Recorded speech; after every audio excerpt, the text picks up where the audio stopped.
드보라와 바락이 하나님을 찬양하지요. 우리가 쭉 읽은 내용들은 정확히는 말하자면 하나님을 찬양하는 내용입니다. 엄청난 승리를 거뒀죠. 말도 안 되는 승리를 거뒀습니다. 근데 이 모든 것들이 하나님의 은혜라는 것입니다. 자기들의 힘이 아니라는 것이죠. 드보라와 바락은 자랑할 만합니다. 내세울 만합니다. 자기들을 증명할 만합니다. 그러나 그들은 이스라엘을 구원하신 이는 하나님이시라는 것을 정확히 알았고, 자기들은 단지 도구에 불과하다라는 것을 정확히 알았다라는 것이죠. 이것을 정확히 아는 게 중요합니다. 왜냐하면 그렇지 않으면 교만에 빠질 수 있기 때문이고, 교만에 빠지면 하나님의 은혜를 입고도 타락에 빠질 수 있기 때문입니다. 하나님의 사람들은 항상 교만하지 말아야 되는 이유가 바로 여기 있죠. 특히 은혜를 받고 사랑을 받고 또한 복을 받았을 때 더욱 하나님을 기억해야 되고, 하나님의 뜻을 살펴야 되고, 하나님 뜻 앞에서 절대적으로 순종해야 되는 사람들이 그리스도인입니다. 안 그러면 주어진 것이 마치 자기의 노력과 또한 자기의 수고로 인해 얻어진 것으로 착각한다라면 그것만큼 안타까운 일은 없기 때문이지요. 사실 찬양할 만합니다. 야빈에게 20년 동안 학대받은 민족이었습니다. 근데 하나님께서 이 20년 동안 가만히 계셨는가라는 게 참 의문이죠. 왜 하나님이 20년 동안 가만히 계셨을까?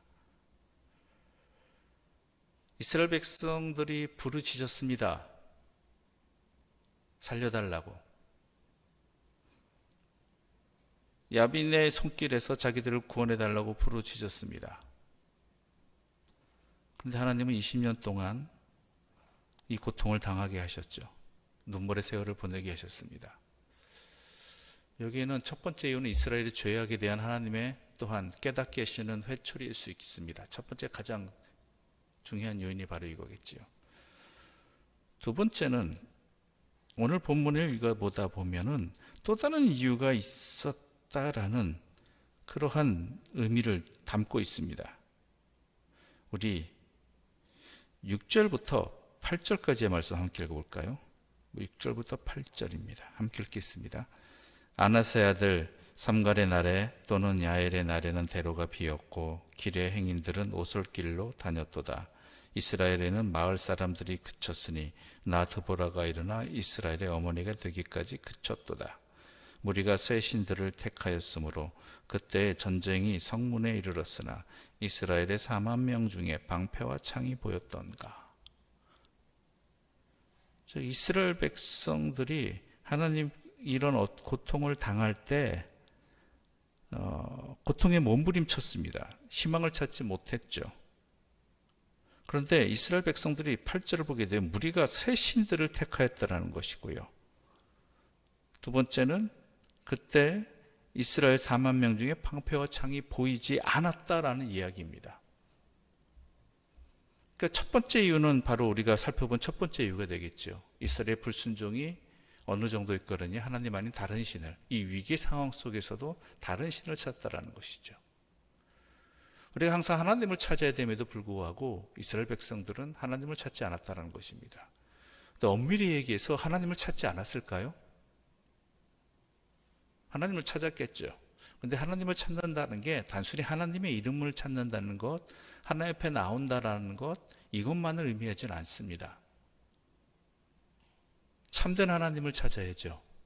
하나님이라고 이름을 붙이지만 자기들의 욕망에 헛된 신의 이름 앞에 하나님의 이름 붙이는 것 아무 소용 없습니다. 이것이 의미하는 바가 우리에게 매우 소중합니다. 우리가 믿는 하나님, 우리가 섬기는 하나님, 우리가 찾는 하나님이 진짜 내가 하나님 앞에 나아가는 것인지, 아니면 하나님의 이름이라는 명칭을 사용하고 있는 우리가 붙인 내 나름대로의 내 욕망의 신을 섬기는 것인지 잘 분별해야 된다는 것이죠. 세상엔 하나님의 이름으로 헛된 말을 하는 사람들이 많고 헛된 삶을 살아가는 사람들이 많고 그것을 전파하는 사람들이 많습니다. 과연 그분이 하나님이 맞느냐라는 것이죠. 그들이 말하는 그분이. 잘 분별해야 됩니다.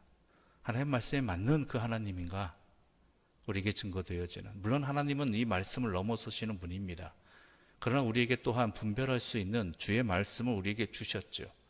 그런데 하나님 말씀을, 그거는 상관없는 하나님을 마치 하나님인 것처럼 이것이 너희의 하나님이라고 속이는 자들이 많고 우리도 그 앞에서 속는 경우가 많다라는 것이죠. 잘 헤아리고 잘 살펴야 되고 잘 분별해야 됩니다.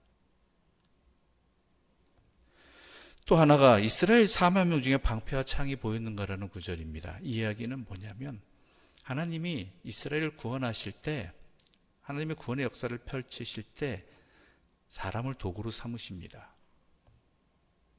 하나님은 찾으십니다. 하나님의 도구가 될 사람, 하나님의 뜻에 순종하여서 이 일에 헌신할 사람. 그런데 응답하지 않았다라는 것이죠.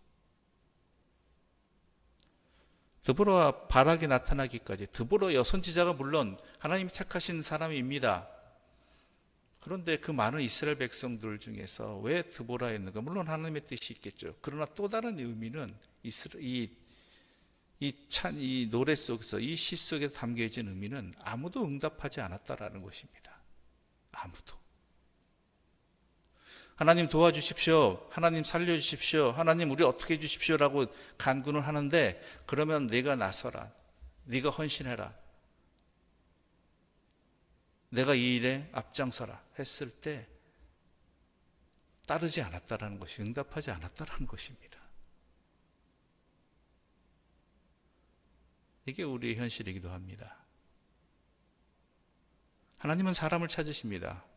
주의 뜻을 깨닫고 또한 주를 찾으며 주께 간구하는 자들에게 하나님은 그 일에 헌신할 수 있는, 주 뜻에 응답하여 순종하여 나아갈 수 있는 주의 사람을 찾으십니다. 그런데 의외로 그 부르심에 응답하는 사람은 적다라는 것이죠. 때로는 없기도 하다라는 것이죠.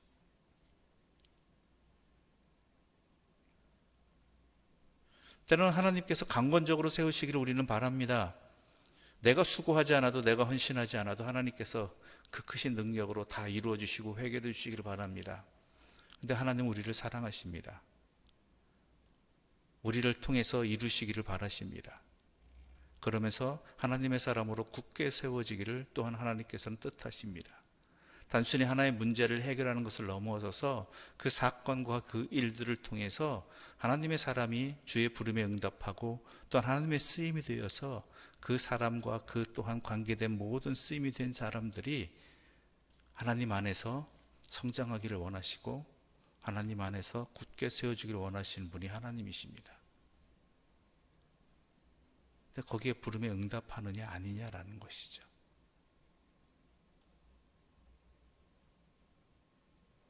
15절부터 17절까지의 말씀 함께 읽어볼까요? 15절부터 17절입니다. 이사갈의 방백들이 드보라와 함께하니 이사갈과 같이 바락도 그의 뒤를 따라 골짜기로 달려 내려가니 르우벤 시냇가에 큰 결심이 있었도다. 내가 양의 우리 가운데에 앉아서 목자의 피리 소리를 들으면 어찌 됨이냐. 르우벤 시냇가에서 큰 결심이 있도다. 길르앗은 요단강 저쪽에 거주하며 다는 배에 머무름이 어찌 됨이냐. 아셀은 해변에 앉으며 자기 항만에 거주하도다. 스불론은 죽음을 무릅쓰고 목숨을 아끼지 아니한 백성이요 납달리도 들의 높은 곳에서 그러하도다. 분명히 하나님의 부르심을 받아서 전쟁을 치르고 있는데 참석하지 않은, 그러니까 르우벤이라든지 갓, 길르앗, 단, 아셀 등이 나타납니다. 길르앗은 요단강 저쪽에 거주하고 단은 배에 머무르고 아셀은 해변에 앉아 있다는 얘기입니다. 이 바로 시스라와 전쟁을 하는데 모든 민족이 참여한 것이 아니라 그럼에도 불구하고 이 부르심에 응답하지 아니하고 움직이지 아니한 관망한 그러한 민족들도 있다라는 것, 지파들도 있다라는 것이죠. 분명히 드보라가 하나님의 부르심을 받아 일어섰음에도 불구하고 관망하고 있는 사람들도 있다라는 거예요. 그럼에도 불구하고 하나님은 드보라 한 사람을 보시고 바락 한 사람을 보시고 이러한 이스라엘의 안타까운 모습에도 불구하고 구원의 역사를 일으키신다라는 것이죠. 많은 사람들이 이렇게 얘기했을 것입니다. 시스라의 그 강력한, 야빈의 그 강력한 군대, 그 군대를 어떻게 할 것이냐라는 것이죠.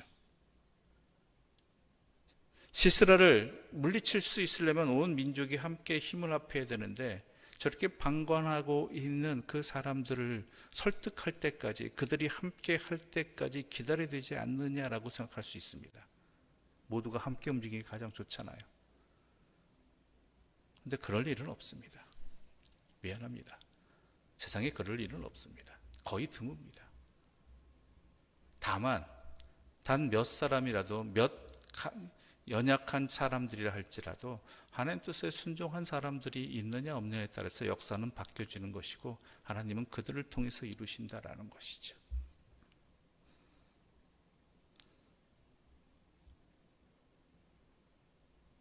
우리는 하나님을 바라봐야 된다라는 얘기입니다. 결론은 내가 하나님의 뜻 앞에 순종하고 있느냐, 하나님 부르심에 응답하고 있느냐.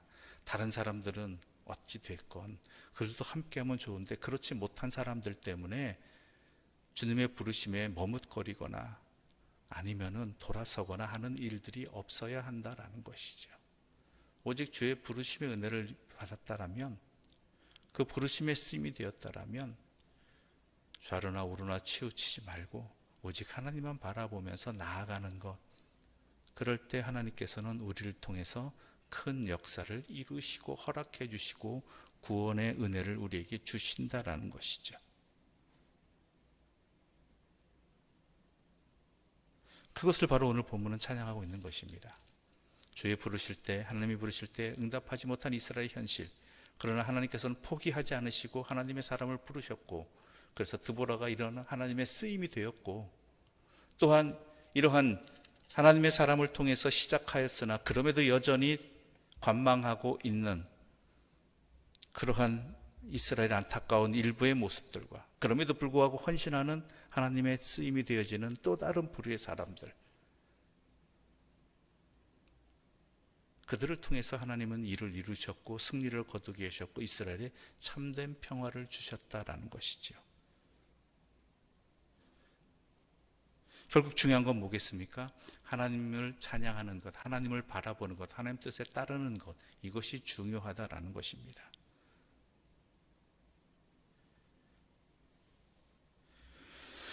가나안의 왕 야빈과 군대장관 시스라, 하나님의 심판을 받았습니다.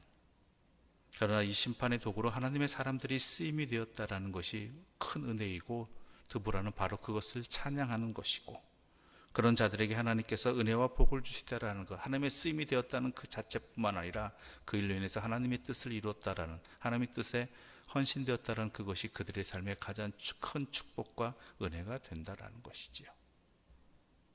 그렇지 못한 자들에게는 하나님의 책망이 또한 있을 것이란 이야기인 것입니다. 우리는 복음의 부름을 받은 사람들입니다. 그런데 또한 그 부르심 앞에서 우리 모두가 아멘으로 응답하고 나아갔으면 좋겠는데, 그렇지 못하는 경우들도 우리 안에 있습니다.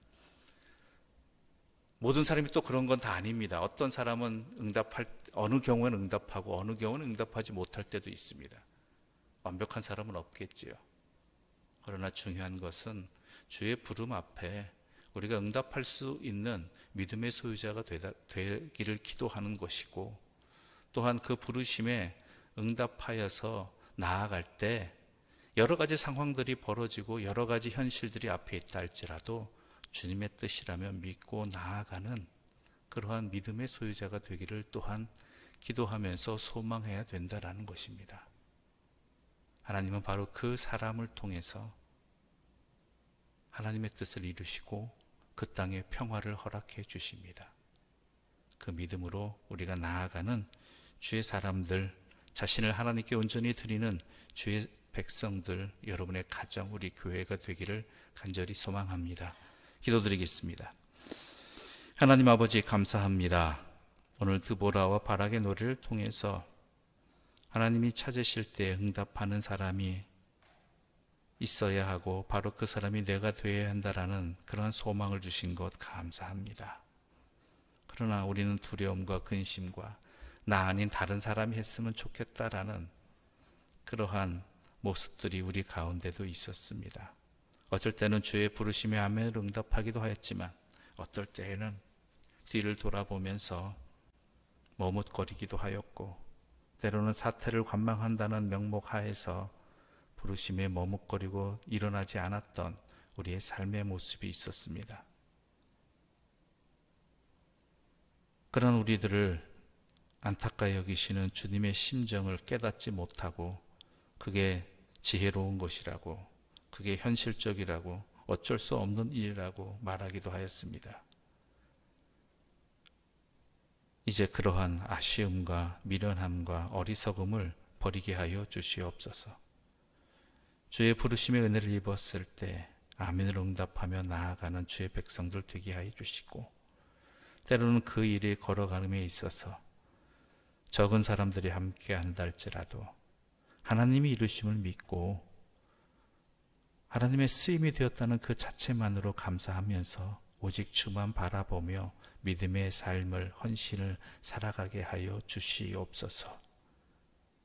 그리하여서 주님의 귀한 쓰임이 되게 해주시고 주님께서 이 땅에 구원의 은혜를 베푸시는 귀한 통로로서의 사명을 잘 감당하는 내 자신과 우리의 가정과 우리 교회가 되게 하여 주시옵소서. 예수님의 이름으로 기도드립니다. 아멘. 하늘에 계신 우리 아버지, 아버지의 이름을 거룩하게 하시며 아버지의 나라가 오게 하시며 아버지의 뜻이 하늘에서와 같이 땅에서도 이루어지게 하소서. 오늘 우리에게 일용할 양식을 주시고 우리가 우리에게 잘못한 사람을 용서하여 준 것 같이 우리 죄를 용서하여 주시고 우리를 시험에 빠지지 않게 하시고 악에서 구하소서. 나라와 권능과 영광이 영원히 아버지의 것입니다. 아멘.